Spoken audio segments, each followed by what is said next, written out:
जय हिंद बच्चों। आज के इस वीडियो में हम सब पढ़ने वाले हैं फिजिक्स मैथमेटिकल टूल्स का एक बहुत ही खूबसूरत टॉपिक इंटीग्रेशन। ये मैथ्स का पार्ट है, मैथमेटिकल टूल्स है जो फिजिक्स को पढ़ने में हेल्प करता है और मैथ्स के अंदर आप इसे क्लास 12th के अंदर पढ़ेंगे। लेकिन जब तक आप मैथ्स के अंदर पढ़ेंगे तब तक फिजिक्स के लिए काफ़ी देर हो चुका होता है, क्योंकि क्लास 11th के लगभग हर एक चैप्टर में, इवन 12th के भी जब तक आधे चैप्टर पढ़ेंगे ना, आप इंटीग्रेशन मैथ्स के अंदर नहीं पढ़ोगे। 12th के भी आधे सिलेबस कंप्लीट होने के बाद ही मैथ्स के अंदर इंटीग्रेशन पढ़ाया जाता है ना। और इसलिए ये जो बच्चे अच्छे से नहीं पढ़े होते हैं क्लास 11th के स्टार्टिंग में जब मैथमेटिकल टूल्स पढ़ाया जाता है तो उनको काफ़ी परेशान करता है और इसके वजह से बच्चों को लगता है कि हमें फिजिक्स नहीं आ रहा है। नहीं, फिजिक्स को पढ़ने के लिए जो टूल्स होते हैं, जो मैथमेटिकल टूल्स होते हैं, आपको वो नहीं आ रहे हैं। जैसे वेक्टर हो गया, डिफरेंशिएशन हो गया, मैक्सिमा मिनिमा, इंटीग्रेशन, ये सारी चीज़ें हैं जो फिजिक्स के लिए टूल्स का काम करते हैं, है ना। तो आज की इस वीडियो में हम इंटीग्रेशन के बेसिक को कवर करेंगे और इंटीग्रेशन का एक्चुअल मीनिंग क्या होता है, ये एरिया को कैसे रिप्रेजेंट करता है, इसको मैं आपको दूसरे वीडियो में बताऊंगा। तो आप ये दो वीडियो देखो, आज और एक अगला वीडियो। ट्रस्ट मी, फिजिक्स के लेवल पर इंटीग्रेशन का आपका एक भी डाउट नहीं बचेगा। समझ आ रहा है ना। तो चलिए शुरू करते हैं। लेकिन इंटीग्रेशन की कहानी पर आने से पहले मैं ये मान करके चलूंगा कि आपको डिफरेंशिएशन आता है, क्योंकि अगर डिफरेंशिएशन नहीं आता है तो ये वीडियो देखने का कोई मतलब नहीं है। पहले आप जाएं, डिफरेंशिएशन का वीडियो देखें, उसके कॉन्सेप्ट एंड फॉर्मूला को रिवाइज करें, तभी जाकर के आपको ये वीडियो समझ आएगा। ओके, तो चलो इंटीग्रेशन स्टार्ट करते हैं। इंटीग्रेशन स्टार्ट करेंगे, लेकिन पहले आपसे मैं जानना चाहूँगा कि डिफरेंशिएशन क्या होता था। याद आ रहा है? डिफरेंशिएशन, अगर मैं पूछूं कि डिफरेंशिएशन क्या रिप्रेजेंट करता था, तो कुछ बच्चे कहेंगे कि सर टेंजेंट का स्लोप देता था वगैरह वगैरह। लेकिन अगर एकदम एलिमेंटल लेवल पर बात करें, बल्क में जाकर के, तो जो डिफरेंशिएशन है ना, डिफरेंशिएशन एक प्रोसेस है to divide the function into infinite number of small elements. Differentiation चीजों को तोड़ने का काम करता है और आज हम क्या करेंगे, उन छोटे छोटे स्मॉल एलिमेंट्स को जोड़ने का काम करेंगे। और आप याद करो, अलजेब्रा के अंदर हम डिस्क्रीट चीजों को ऐड करते थे with the help of summation, sigma के हेल्प से। लेकिन यहां पर क्या है, यहां पर तो इनफाइनाइट नंबर ऑफ टर्म्स है, इनफाइनाइट नंबर ऑफ एलिमेंट्स है। तो अलजेब्रा के हेल्प से, अलजेब्रा के रूल के हेल्प से हम इनफाइनाइट नंबर ऑफ टर्म्स को ऐड नहीं कर सकते। तो इनफाइनाइट नंबर ऑफ एलिमेंट्स को, इनफाइनाइट नंबर ऑफ छोटे छोटे चीजों को ऐड करने के लिए जो कॉन्सेप्ट इंट्रोड्यूस हुआ, दैट इज इंटीग्रेशन। बात समझ आ रहा है? क्लियर हो रहा है ना। और बाद में क्या पता चला कि जो ये कॉन्सेप्ट इंट्रोड्यूस हुआ है छोटे छोटे चीजों को ऐड करने के लिए, वो डिफरेंशिएशन का रिवर्स प्रोसेस है। That means integration is the reverse process of differentiation. मैं बहुत ही पावरफुल स्टेटमेंट बोल रहा हूं और आज का पूरा लेक्चर हमारे इसी स्टेटमेंट के ऊपर बेस्ड होगा। क्या क्या मैं बोल रहा हूं कि integration is the reverse process of differentiation. कहना क्या चाहते हैं सर? दैट मीन्स हमने देखा था कि D by D X sine X, sine X का डिफरेंशिएशन क्या होता था? कॉस एक्स, कॉस एक्स होता था।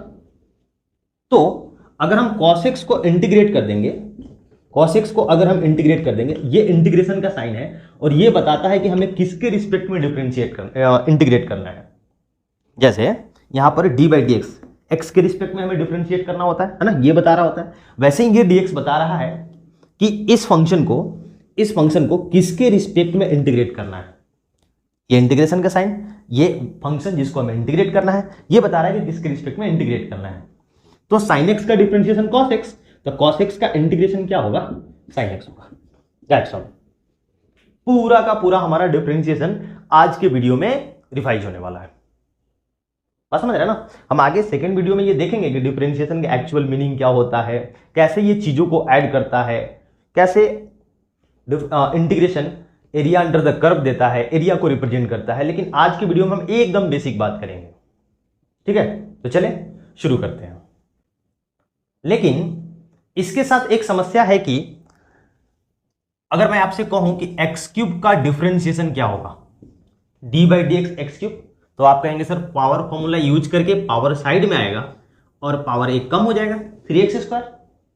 तो according to definition of integration, integration क्या है, रिवर्स प्रोसेस ऑफ डिफरेंशिएशन है, तो 3x² का जो इंटीग्रेशन होना चाहिए वो क्या होगा, x³ होगा, बिल्कुल होगा। फिर मैं आपसे कहा कि x³ + 1 का डिफरेंशिएशन क्या होगा, तो आप कहेंगे अगेन 3x², बिकॉज 1 का तो डिफरेंशिएशन 0 होता है। तो यहां से अगर रिवर्स प्रोसेस का हम बात करें तो 3x² का जो इंटीग्रेशन आएगा इस बार तो x³ + 1 आएगा, x³ + 1 आएगा। फिर मैं आपसे कहूं कि D by D x x³ + 2 क्या होगा, x³ + 2 क्या होगा, अगेन आप बोलेंगे 3x², ठीक है ना। और यहां से जो 3x² का इंटीग्रेशन आएगा वो क्या होगा, x³ + 2, क्योंकि ये जो आया है वो x³ + 2 के डिफरेंशिएशन से आया है। तो हम क्या देख पा रहे हैं कि 3x² का इंटीग्रेशन यहां पर x³ है, यहां पर x³ + 1 है और यहां पर x³ + 2 है। और ये इसलिए हो पा रहा है क्योंकि जिस फंक्शन के डिफरेंशिएशन से ये आए हैं उसके साथ अब देखो यहां पर कांस्टेंट 0 था, यहां पर 1 था, यहां पर 2 था। मतलब कि अगर कोई कांस्टेंट रहा होगा जिसके फंक्शन के डेरिवेटिव से ये 3x² आया है, उसके साथ कोई भी कांस्टेंट c रहेगा प्लस या माइनस में, तो उसका डिफरेंशिएशन तो 0 हो जाएगा, वो डिफरेंशिएशन में तो दिखेगा ही नहीं। तो जब हम इसका इंटीग्रेशन करते हैं तो ये जो कांस्टेंट हमारा शहीद हो गया है ना इधर, जिसका डिफरेंशिएशन 0 हुआ है, उसके याद में स्मारक के तौर पर एक हम कांस्टेंट ऐड करते हैं, एक कांस्टेंट ऐड करते हैं c, and this constant is called constant of integration. आपको समझ आ रहा है, समझ आ रहा है ना कि हम इंटीग्रेशन के आंसर में एक खुद से c क्यों ऐड किया करेंगे, क्योंकि हो सकता है कि जिसके डिफरेंशिएशन से ये आया होगा उसके साथ कोई कांस्टेंट ऐड या सब्ट्रैक्ट होकर के रहा होगा, जिसका डिफरेंशिएशन 0 हो जाएगा, तो फिर उसको हम रिटेन नहीं कर सकते हैं। तो ये मान के चलते हैं कि उसके साथ कोई ना कोई कांस्टेंट रहा होगा। क्लियर हो रहा है? अच्छा, चूंकि ये जो c है ये कोई भी रियल नंबर हो सकता है, आर्बिट्रेरी कांस्टेंट है, it can any real number, इसका कोई भी रियल वैल्यू हो सकता है। तो इनफाइनाइट पॉसिबिलिटीज है, infinite real number, infinite possibilities. तो किसी गिवन फंक्शन का जो इंटीग्रेशन है 3x² का जो इंटीग्रेशन है x³ + समथिंग रियल नंबर, मतलब इनफाइनाइट आंसर आ सकता है। आंसर फिक्स नहीं है, डेफिनिट नहीं है। इसीलिए ऐसे इंटीग्रेशन को जिस पर कोई लिमिट नहीं लगा होता है, आगे हम पढ़ेंगे लिमिट वाला भी इंटीग्रेशन पढ़ेंगे। अभी जो आज के लेक्चर में हमें बात करना है, आज ही के लेक्चर में हम वो लिमिट वाला भी देखेंगे, है ना। तो अभी जो हम देख रहे हैं इंटीग्रेशन, ये विदाउट लिमिट का है, जिसके इनफाइनाइट नंबर ऑफ आंसर आ सकते हैं। तो ऐसे इंटीग्रेशन को जिसका आंसर फिक्स नहीं है, डेफिनिट नहीं है, इनडेफिनिट है, इनको हम लोग क्या बोलते हैं, इनडेफिनिट इंटीग्रेशन। क्या बोलते हैं, इनडेफिनिट इंटीग्रेशन। समझ आ गया क्या, इनडेफिनिट इंटीग्रेशन।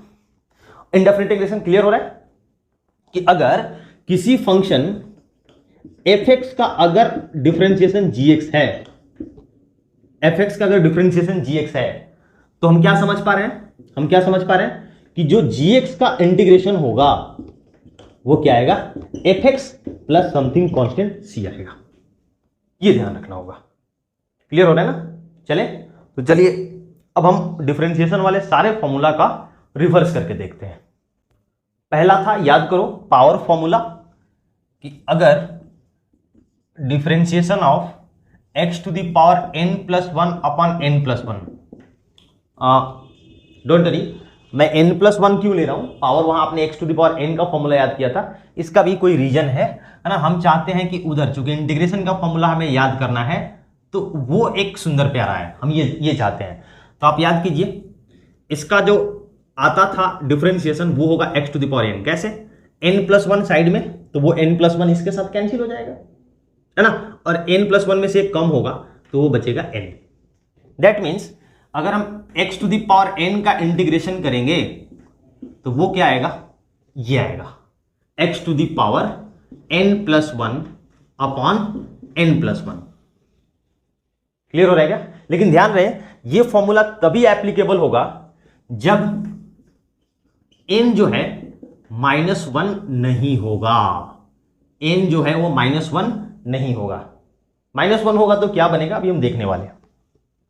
फॉर एग्जाम्पल अगर आपसे कहा जाए कि x² dx निकालो तो आप कहेंगे ये लो सर, ये क्या होगा, x to the power 2 n है ना, n+1 अपॉन n+1 कितना हो जाएगा, x³ बाई 2 + 1 3 प्लस c, है ना। कांस्टेंट ऑफ इंटीग्रेशन ऐड करना जरूरी है क्योंकि हम इंडेफिनिट इंटीग्रेशन सॉल्व कर रहे हैं। अच्छा, फिर बोल दिया जाए 1 अपॉन x³, इसको सॉल्व कीजिए तो आप कहेंगे कि सर ये लीजिए x के पावर -3 इंटू dx, ये हो जाएगा x to the power -3 + 1 upon -3 + 1। ये नीचे था ऊपर चला गया तो यहां आएगा x to the power -2 upon -2, इसको हम नीचे लेके जा सकते हैं तो 1 अपॉन -2x² प्लस c। और मैं आपसे कहूं कि √x का इंटीग्रेशन करके दिखाओ, √x का इंटीग्रेशन क्या होगा, आप कहेंगे सर ये x टू द पावर 1/2 है, पावर है वो फ्रैक्शन है, पावर सिर्फ -1 नहीं हो सकता, उसके अलावा कुछ भी हो सकता है, नेगेटिव, है ना, इंटीजर, नॉन इंटीजर, फ्रैक्शन कुछ भी हो सकता है, बस -1 नहीं होगा। तो यहां से क्या आएगा, यहां से आएगा x to the power 1/2 plus 1 upon 1/2 plus 1 plus c। तो ऊपर होगा x टू द पावर 3/2 और नीचे भी 3/2, तो ये जब उल्टा होगा तो 2/3 प्लस c। क्लियर हो रहा है ना। और वैसे ही मैं बोलूं आपसे कि 1/√x का डिफरेंशिएशन क्या, इंटीग्रेशन क्या होगा, तो आप सॉल्व करके देखो, ये पावर 1/2 है, ऊपर जाएगा तो -1/2 होगा, दिस इज 2√x आएगा, 2√x आएगा। आप याद कीजिए √x का डिफरेंशिएशन 1/2√x होता था, तो नीचे वाला 2 उधर चला गया, उल्टा है ना, रिवर्स, समझ रहे, एंटी डेरिवेटिव। इंटीग्रेशन को क्या बोला जाता है, एंटी डेरिवेटिव भी बोला जाता है। इंटीग्रेशन को हम क्या बोलते हैं, एंटी डेरिवेटिव, बिकॉज ये डेरिवेटिव का उल्टा है, एंटी डेरिवेटिव, समझ आ गया ना। और जो डिफरेंशिएशन है उसका आंसर यूनिक होता था। किसी क्वेश्चन का अगर हम डिफरेंशिएशन, किसी फंक्शन का अगर हम डिफरेंशिएशन कर रहे हैं तो उसका एक ही आंसर आएगा, लेकिन किसी क्वेश्चन का अगर हम इंडेफिनिट इंटीग्रेशन कर रहे हैं तो उसके infinite number of answer possible हो सकते हैं। तो ऐसा स्टेटमेंट बनता है कि किसी फंक्शन का डेरिवेटिव यूनिक होगा, यूनिक हो सकता है, लेकिन इंटीग्रेशन यूनिक नहीं होता है। डेरिवेटिव क्या होता है, यूनिक होता है, लेकिन इंटीग्रेशन यूनिक नहीं होता है। तो ये है हमारा पहला फॉर्मूला जिसका नाम क्या है, पावर फॉर्मूला।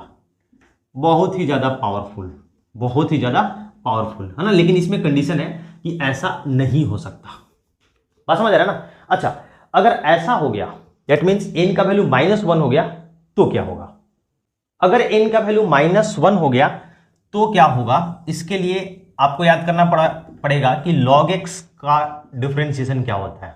log x का डेरिवेटिव याद कीजिए क्या होता था, 1/x, याद है ना, log x का डेरिवेटिव 1/x। तो 1/x का इंटीग्रेशन क्या होगा, तो आप कहेंगे सर log x और plus c, log x plus c, है ना, बेस में e होगा, है ना, यहां पर बेस में e है तो बेस में e होगा। log के आगे आप यहां पर मॉड लगा सकते हो क्योंकि log के अंदर की क्वांटिटी नेगेटिव नहीं हो सकती है। तो आप देखिए यहां पर x पावर n में n का वैल्यू कितना है, -1 है कि नहीं है। ये देखो आप ध्यान से क्या लिखा हुआ है, x के पावर -1 ही तो लिखा हुआ है। तो क्या इसमें हम फॉर्मूला लगा सकते हैं क्या, x के पावर माइनस ये वाला, x के पावर -1 + 1 अपॉन -1 + 1 वाला, नहीं, बिल्कुल नहीं, बिल्कुल नहीं, क्योंकि जैसे ही x के पावर -1 होगा तो उसका इंटीग्रेशन क्या हो जाता है, log x हो जाएगा। क्लियर है ना। अच्छा, फिर याद कीजिए e to the power x का डेरिवेटिव क्या होता था, तो आप कहेंगे sir e to the power x एक ऐसा फंक्शन है जिसका डेरिवेटिव वही होता है जो फंक्शन है, चेंज नहीं होता है। तो e to the power x का इंटीग्रेशन भी क्या होगा, e to the power x plus C. Constant add करना जरूरी है। ये formula number 3। Next formula number 4, D by D X, E के जगह पर कोई अदर देन ई हो जाए, A to the power X, A के जगह पर कुछ भी हो सकता है, 2 3 4, है ना, पॉजिटिव बेस होना चाहिए। तो इसका क्या होता था, A to the power X log A, base में ई होगा, नहीं क्या, यहीं से तो ये आया है, याद करो। यहां पर अगर हम ई रखेंगे तो E to the power X log E to the base E log E to the base E 1 हो जाता है, तो वो E to the power X बनेगा, है ना। ये जनरल फॉर्मूला हो गया और इसी से ये फॉर्मूला आया है। तो यहां से अगर ए टू द पावर एक्स का इंटीग्रेशन किया जाए, इस पूरे क्वांटिटी का इंटीग्रेशन ये आएगा, तो ए टू द पावर एक्स का, ये तो ए टू द पावर एक्स का क्या होगा, ये तो कांस्टेंट है ना, तो नीचे आ जाएगा।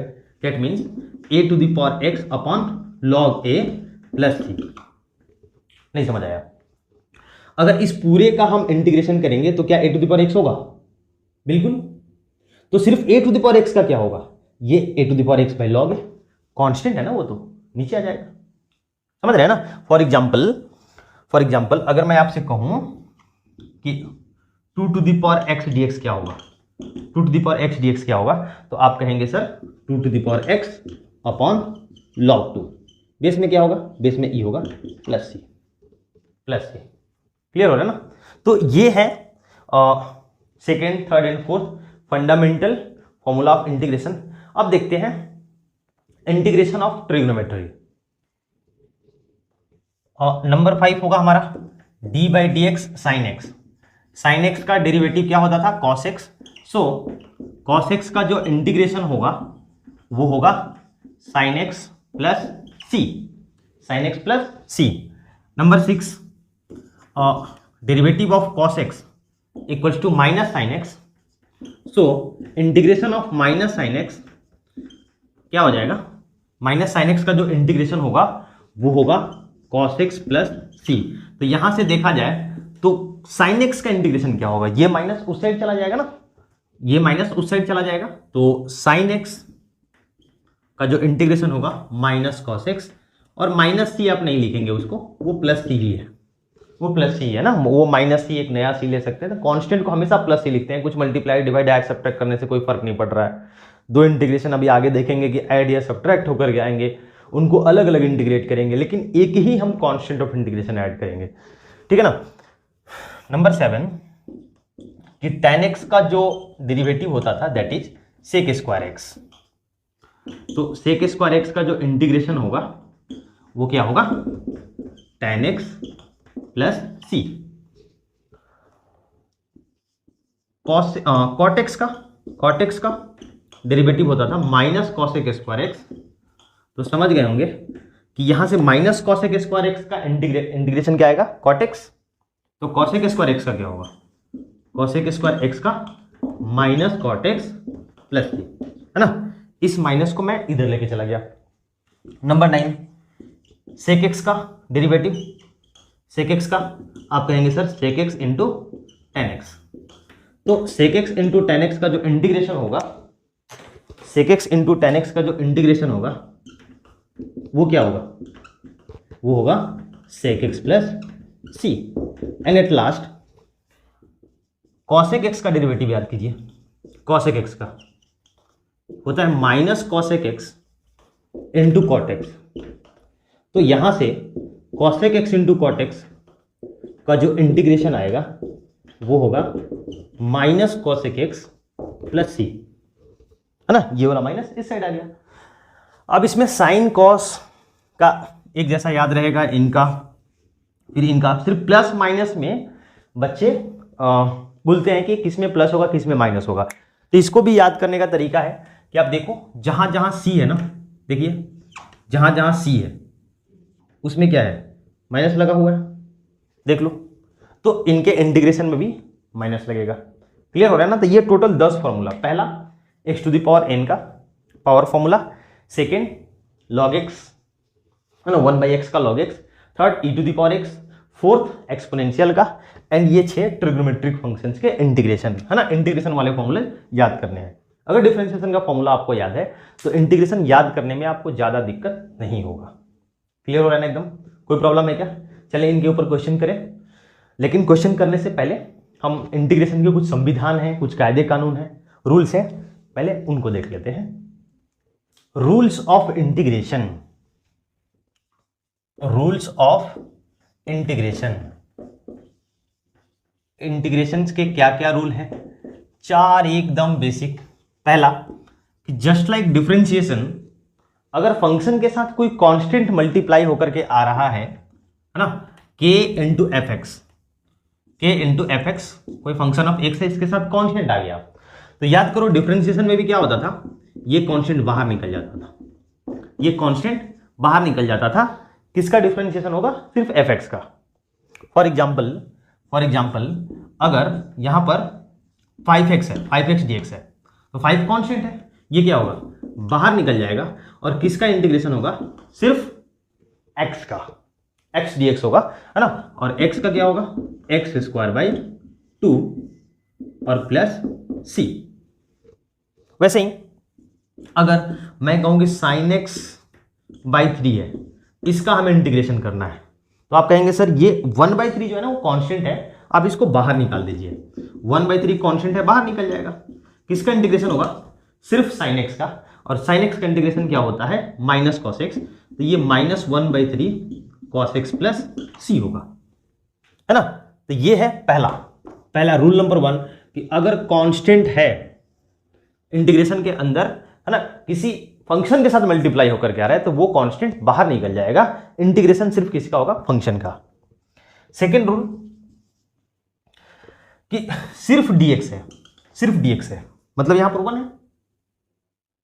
1 है, तो 1 का इंटीग्रेशन क्या होगा? तो आप याद करो 1 किसका डेरिवेटिव होता था? 1 किसके डिफरेंशिएशन से आता है? तो आप कहेंगे सर x के। 1 जो है x के इंटीग्रेशन से आता है, डिफरेंशिएशन से आता है, इसलिए dx मतलब 1 का जो इंटीग्रेशन होगा वो x होगा। या इसको ऐसे भी समझ सकते हैं, या 1 है मतलब x टू द पावर 0 है, ऐसे भी बोल सकते हैं। और x टू द पावर 0 का क्या होगा? x to the power 0 plus 1 upon 0 plus 1 plus c means x plus c। अगर dx है तो उसका इंटीग्रेशन क्या होगा? x प्लस c होगा, और साथ में k आ गया, k dx है, तो अब इसलिए k बाहर निकल जाएगा, सिर्फ dx, तो dx का क्या होता है? x plus c। This is rule number 3, this is rule number 3। ये कोई नया नहीं है, यही वाला है। रूल नंबर 2 में सिर्फ कांस्टेंट ऐड हो गया। अच्छा, नंबर 4 कि अगर दो फंक्शन ऐड या सब्ट्रैक्ट होकर के आ रहे हो, अगर दो फंक्शन ऐड या सब्ट्रैक्ट होकर के आ रहे हैं ऐसे, तो क्या होगा सर?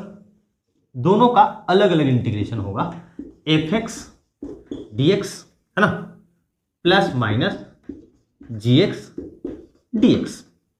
दोनों का हम अलग अलग, डिफरेंशिएशन में भी यही करते थे, याद करो, एडिशन रूल, सब्ट्रैक्शन रूल, यही होता है ना। डिफरेंशिएशन के जैसा ही दोनों फंक्शन पर अलग अलग इंटीग्रेशन लग जाएगा। For example 4x³ plus 2e to the power x dx, ये क्या करेंगे?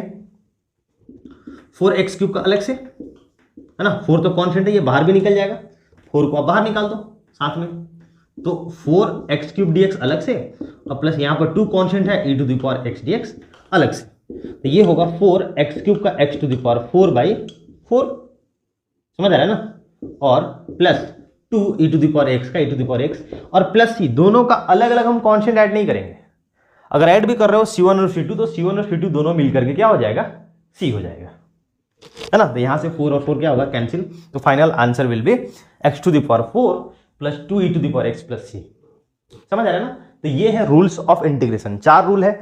अगर कोई कांस्टेंट फंक्शन के साथ मल्टीप्लाई होकर के आ रहा है तो जस्ट लाइक डिफरेंशिएशन वो कांस्टेंट बाहर निकल जाएगा। सिर्फ dx है इंटीग्रेशन के अंदर, मतलब वहां पर 1 है तो 1 का इंटीग्रेशन x होता है, k dx है तो वहां पर kx हो जाएगा। और अगर दो फंक्शन ऐड या सब्ट्रैक्ट होकर के आ रहे हो तो दोनों का इंटीग्रेशन अलग अलग होगा, है ना। बीच में प्लस है तो प्लस साइन, माइनस है तो माइनस साइन। अब इंटीग्रेशन में मल्टीप्लीकेशन रूल, डिवीजन रूल तो होता नहीं है, मल्टीप्लीकेशन रूल होता है, लेकिन वो फिजिक्स के लेवल पर काम का नहीं है। मैथ्स में आप पढ़ेंगे क्लास 12 के अंदर इंटीग्रेशन बाय पार्ट, तो दो फंक्शन मल्टीप्लाई होकर के आ रहे हो तो उनका इंटीग्रेशन कैसे होता है, ये काफी लेंदी फॉर्मूला है है ना, तो फिजिक्स में हमें उसे पढ़ने की जरूरत नहीं है। ठीक है, तो चलिए अब आगे कुछ क्वेश्चन प्रैक्टिस करते हैं। अब जैसे ये पहला क्वेश्चन है हमारा, इसमें देखो कितने फंक्शन ऐड सब्ट्रैक्ट होकर के आ रहे हैं, 1 2 3 4 5, सबका अलग अलग करना होगा, है ना। अब अलग अलग मैं इंटीग्रेशन नहीं लगा रहा हूं, डायरेक्ट मैं सबका एक साथ इंटीग्रेशन कर रहा हूं ना। इसका क्या होगा, एक्स स्क्वायर का एक्स क्यूब बाई 3 होगा ना, एक्स के पावर n प्लस वन अपन n प्लस वन, माइनस यहां पर 5 कांस्टेंट है वो इंटीग्रेशन से बाहर निकल जाएगा, और x का होता है एक्स स्क्वायर बाई 2, एक्स के पावर n प्लस वन अपन n प्लस वन प्लस 2, ये x के पावर माइनस वन है। क्या यहां पर पावर फॉर्मूला लगेगा क्या, 1/x से, ध्यान दीजिए, x के पावर माइनस वन नहीं, आप कहेंगे सर 1/x का जो इंटीग्रेशन होता है ना, ये 2 तो कांस्टेंट है बाहर निकल जाएगा, और वो क्या होगा log x, है ना, और हमेशा x पर मॉड लगाया करें। वैसे ही यहां पर 3 कांस्टेंट है बाहर निकल जाएगा, x के पावर -2 है तो -2 प्लस 1 अपॉन -2 प्लस 1, समझ आ रहा है ना, ये ऊपर जाएगा तो x के power -2 and plus 7 into dx, तो 7 कांस्टेंट है बाहर निकल जाएगा, और dx का सिर्फ क्या होता है x प्लस सी, सिंपल फॉर्मूला यूज करते जाना है, कुछ करना ही नहीं है। जैसे यहां देखो सबका अलग अलग करेंगे, सबका अलग अलग इंटीग्रेशन लगेगा, तो x by A, 1/a constant है बाहर निकल जाएगा, x का इंटीग्रेशन तो आप कहेंगे sir x square by 2 plus a by x, एक कांस्टेंट है बाहर निकल जाएगा, 1/x बचा ना, 1/x का integration log mod of x, clear एकदम। अच्छा यहां पर देखिए ये क्या हो गया सर, x के पावर a है, अच्छा ये x के पावर n के जैसा है कुछ, है ना, x के पावर कांस्टेंट, x के पावर n जैसा, तो वो पावर फॉर्मूला लगेगा n plus 1 upon n plus 1, ठीक है ना, क्लियर एकदम। अच्छा प्लस यहां देखो ये a to the power x, formula number 4, a to the power x का इंटीग्रेशन होता है a to the power x upon log a, याद कीजिए फॉर्मूला नंबर 4, आप पीछे जाके एक बार देख सकते हैं फॉर्मूला, है ना, और प्लस ax, ये a इंटू एक्स है तो एक कांस्टेंट है बाहर निकल जाएगा, और x का एक्स स्क्वायर बाई 2, ये एकदम फंडामेंटल फॉर्मूला सिर्फ लग रहा है, ये एकदम बेसिक बात हम करेंगे, बड़े लेवल पर इंटीग्रेशन का बात करेंगे, लेकिन अभी के लिए आप एकदम छोटी छोटी बात है, एकदम बेसिक से चलो, है ना। ये पहला question, this is question number 2। Third में आइए, अभी तो इसका इंटीग्रेशन हो ही नहीं सकता, है ना, क्योंकि नीचे में x के पावर 4 है, तो सबसे पहले हम क्या करते हैं, इसको इंटीग्रेशन के लायक बनाते हैं, सबको हम डिवाइड करते हैं अलग अलग x के पावर 4 से, तो इसको डिवाइड करेंगे तो ये बनेगा 1/x, ये बनेगा 2 क्या x के पावर -2, ये क्या बनेगा 3x के पावर -3, और ये बनेगा 4x to the power -4, x to the power -4, समझ आ रहा है ना, क्लियर एकदम। क्या किया हमने, डिवाइड किया, डिवाइड करने से हुआ क्या, अब ये सारे के सारे स्टैंडर्ड रिजल्ट में कन्वर्ट हो गए, है ना, सब में हम फॉर्मूला यूज कर सकते हैं। 1/x क्या होगा log x, log mod x base में e, यहां पर क्या होगा 2x to the power -2 plus 1 upon -2 plus 1, नहीं n plus 1 upon n plus 1, यहां क्या होगा 3x to the power -3 plus 1 upon -3 plus 1, ठीक है, और प्लस ये क्या होगा 4x to the power -4 plus 1 upon -4 plus 1, और plus c, overall constant divide करेंगे, समझ आ रहा है ना। वैसे ही ये भी, अभी स्टैंडर्ड फॉर्मूला यहां यूज नहीं हो सकता, क्या करेंगे, पहले हम ऊपर का होल स्क्वायर ब्रेक कर लेते हैं, तो a क्यूब 1 का cube 1 plus b cube plus 3ab, तो 1 into x into 1 plus a cube plus b cube plus 3ab into a plus b whole divided by x के पावर 1/2, समझ आ गया, clear है ना एकदम। अच्छा इस 3x को भी अगर हम अंदर में मल्टीप्लाई कर दें तो 1 के साथ मल्टीप्लाई होकर 3x बनेगा, और x के साथ मल्टीप्लाई होकर 3x स्क्वायर बनेगा, 3x स्क्वायर बनेगा, ये हो रहा है। अब क्या करना है, आप कहेंगे सर डिवाइड कर दीजिए, नहीं क्या, तो ये होगा x to the power -1/2 plus x to the power 3 by x to the power 1/2, तो माइनस होगा तो ये 5/2, यहाँ पर 3x के पावर 1/2, यहाँ पर 3x के पावर 3/2। अब इन सब में आप फॉर्मूला यूज कर सकते हो, और सब में पावर फॉर्मूला ही लगेगा, अप्लाई कीजिए एक बार, क्लियर हो रहा है ना। तो ये थे बेसिक, कुछ एकदम बेसिक क्वेश्चन, है ना। हम कुछ और क्वेश्चन करेंगे। कौन से वाले? ट्रिग्नोमेट्रिक फंक्शन वाले। जैसे ये क्वेश्चन है एकदम बेसिक है ना, धुआं धुआं कर दो। क्या होगा सबका अलग अलग। ये 5 cos x standard result, 4 sin x standard result, 1/cos square standard नहीं है। तो क्या करेंगे, 5 cos x dx minus 4 sin x dx और प्लस ये पता है क्या 1/cos स्क्वायर x क्या होता है, sec स्क्वायर x हो जाएगा। अब ये तो स्टैंडर्ड है ना, तो यहां पर क्या होगा 5 cos x का sin x, 4 sin x का क्या होता है माइनस cos x, तो माइनस माइनस प्लस हो जाएगा है ना, प्लस 4 cos x और प्लस sec स्क्वायर x का tan x plus c। tan x का डेरिवेटिव sec स्क्वायर x, तो sec स्क्वायर x का इंटीग्रल tan x है ना। यहां पर आइए, अभी ये स्टैंडर्ड में नहीं है। क्या कैसे स्टैंडर्ड बनेगा, अगर इनको हम मल्टीप्लाई कर देते हैं, देखो ध्यान से आप, sec स्क्वायर x प्लस क्या बनेगा, ये sec x into tan x, sec x into tan x बनेगा ना। अब ये दोनों का अलग अलग हो जाएगा है ना, मैं डायरेक्ट कर रहा हूं। sec स्क्वायर x का क्या होगा tan x प्लस ये किसका है, ये किसका है sec x का, sec x का derivative sec x into tan x, तो sec x into tan x का इंटीग्रल क्या होगा sec x होगा। अब यहां पर देखिए ये भी स्टैंडर्ड रिजल्ट में नहीं है है ना, स्टैंडर्ड में है नहीं। क्या करेंगे हम इनको पहले डिवाइड कर लेते हैं, 1/cos square x plus 2 sin x upon cos square x, यही होगा ना। तो 1/cos स्क्वायर x ये हो जाएगा sec स्क्वायर x है ना, इसको अलग कर लेते हैं, स्टैंडर्ड बन चुका है। और 2 कांस्टेंट है बाहर निकल जाएगा, sin x upon cos square x, तो sin x into sec square x, ये कोई स्टैंडर्ड नहीं है। लेकिन अगर sin x और एक cos x ले लें तो वो बनेगा tan x, वो क्या बनेगा tan x, और 1/cos x क्या बनेगा sec x। अब इसका इंटीग्रेशन हम जानते हैं, ये स्टैंडर्ड है, तो कुछ मैनिपुलेशन करना पड़ेगा ना। ट्रिग्नोमेट्री वाले जरूरी नहीं कि डायरेक्ट दिए हुए आपको मिलेंगे। तो sec स्क्वायर x का integral tan x plus 2 sec x into tan x का sec x प्लस c, कुछ इस प्रकार से। वैसे यहां पर ट्रिग्नोमेट्रिक तिकड़म लगाओ, अलग अलग डिवाइड करेंगे, तो यहां पर 3 में से 2 कैंसिल हो जाएगा, बचेगा sin अपॉन cos स्क्वायर। देखिए क्या आया था sec x into tan x आया था, sin अपॉन cos स्क्वायर क्या होगा sec x into tan x। इसको अलग कर लेते हैं और इसको डिवाइड करेंगे, तो देखिए ध्यान से 3 cos में से 2 कैंसिल हो जाएगा, cos upon sin square x बचेगा, तो ये होगा cos sec x into cot x, cos sec x into cot x है ना। cos अपॉन sin स्क्वायर, तो cos अपॉन एक sin cot बन गया, और 1 sin जो है वो cos x बन जाएगा। अब दोनों स्टैंडर्ड हैं, ये होगा इसका, ये sec x हो गया, और ये माइनस cos sec x होता है, माइनस cos sec x होता है ना। तो इसका आंसर आएगा sec x minus cos sec x plus c, ठीक है ना। तो ये है बेसिक इंटीग्रेशन, एकदम फंडामेंटल फॉर्मूला पर बेस्ड है। डिफरेंशिएशन का एकदम यहां पर रिवीजन हो रहा है, ठीक है ना। तो मैं क्या करता हूं ना कि डेफिनिट पहले तो इसमें सब्स्टिट्यूशन भी है, कुछ अच्छे इंटीग्रेशन भी हम इसमें देखेंगे, और डेफिनिट वाला सेकंड वीडियो में, और एक अलग से मैं इंटीग्रेशन का थर्ड वीडियो बनाऊंगा, जिसमें कि क्या होगा कि इंटीग्रेशन का actual meaning, areas, integration area को कैसे रिप्रेजेंट करता है, ये सारी बातें होंगी है ना। कुछ एक्स्ट्रा मतलब फिजिक्स के लेवल, फिजिक्स की दुनिया में बात करेंगे, जो कि मैथ्स के इंटीग्रेशन में नहीं किया जाता है, समझ आ रहे ना, वो थर्ड वीडियो में देंगे हम।